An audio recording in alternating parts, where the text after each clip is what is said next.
Hello bicycle people, thanks for tuning in. We have a fun video coming up for you. We're going to talk about a bike company you may or may not have known about. We're going to look at one of their frames, see if it might be right for you. For those of you who don't know me, I am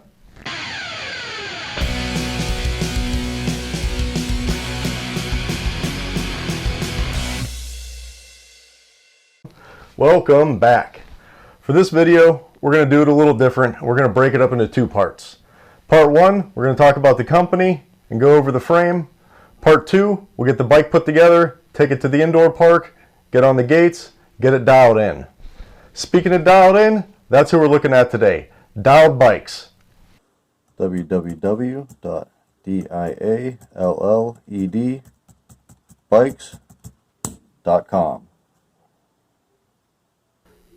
Dialed Bikes was created by Mike Wong in the UK. Mike grew up, like many of us at that time, reading BMX Plus, BMX Action Magazine, going through the pages, checking out all the pros' bikes, wishing he had a bike that was just as dialed as them. That stuck with him. Fast forward to the early 2000s, Mike gets a chance to design a few frames and get into the bike industry for himself. At the time when everything was either cross country or track racing, he decided to design party bikes. Short chainstay, long travel forked hardtails that were meant to have fun. You could pedal them to the top, bomb them down, rinse and repeat.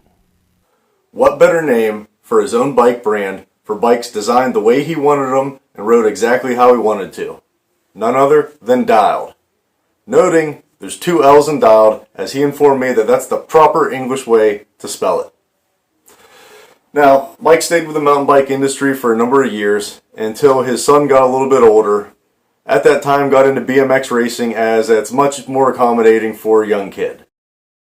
Now, combining his design experience from the mountain bikes, started getting into the BMX bikes, even designed a few of their own BMX race frames.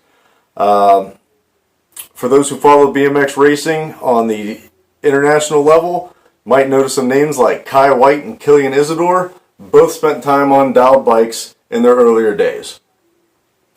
Through Dialed Bikes, they had multiple national 4-cross wins, multiple podiums in the BMX and the 4-cross world. And about 2011, Mike opened up another brand, this time using higher-end aluminum race frames, FTB Factory Team Bikes.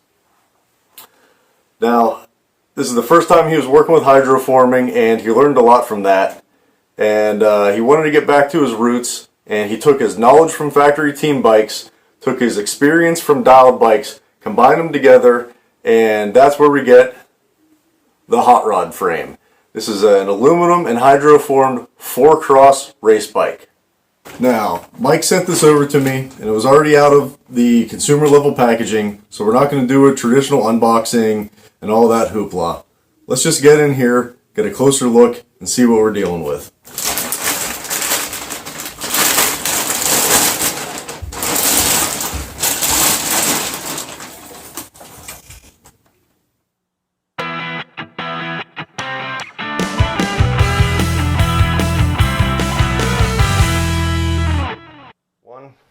Okay, starting at the front of the frame, we've got the nice Dialed Bikes logo right there, on top of a tapered head tube with the headset cups installed.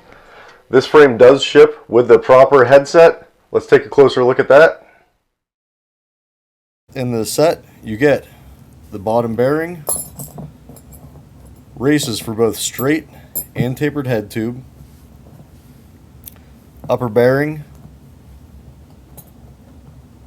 conical spacer, you get a washer, and you get this nice top headset cup that comes with a top seal and a bottom seal. Keep out moisture and water. That definitely comes from the experience Mike has of riding bikes in the UK where it constantly seems to be kind of wet. Okay, the top tube, we have a triangle. Nope, it's actually a trapezoid shaped top tube. It is completely flat on the top, angles down to your cable mounts underneath. This helps keep the cables nice and out of the way, keeps them tight to the frame, so that way they're not going to snag you while you're racing, they're not going to hang up on anything.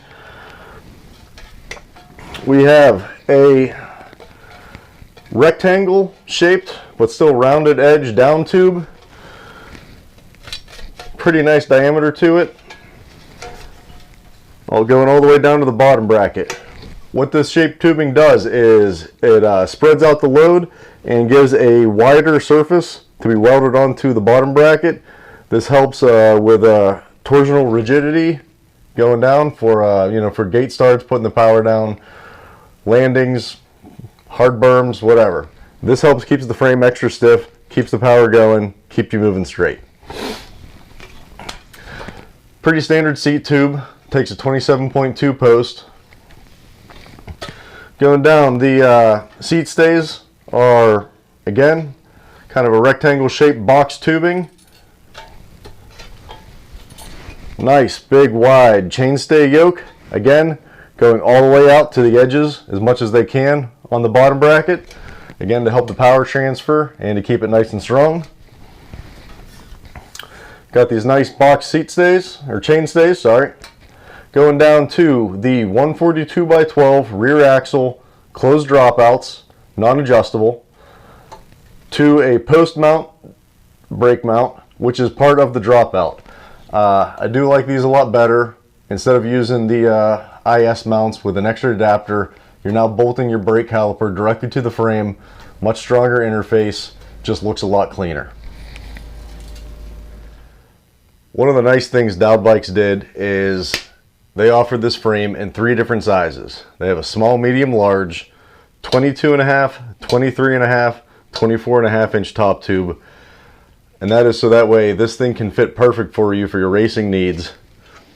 Which may be why some of you ask, why is this a 142 by 12 with a closed non-adjustable dropout? That is, this bike was designed racing first, play bike second. As opposed to most of the dirt jumpers in America, most people are seeing where they're pretty much play bikes first and then people also race them. This thing is a purebred race machine and I can't wait to get it together, get some laps, get some gate starts and see what's going to happen. So, thank you for tuning in for now.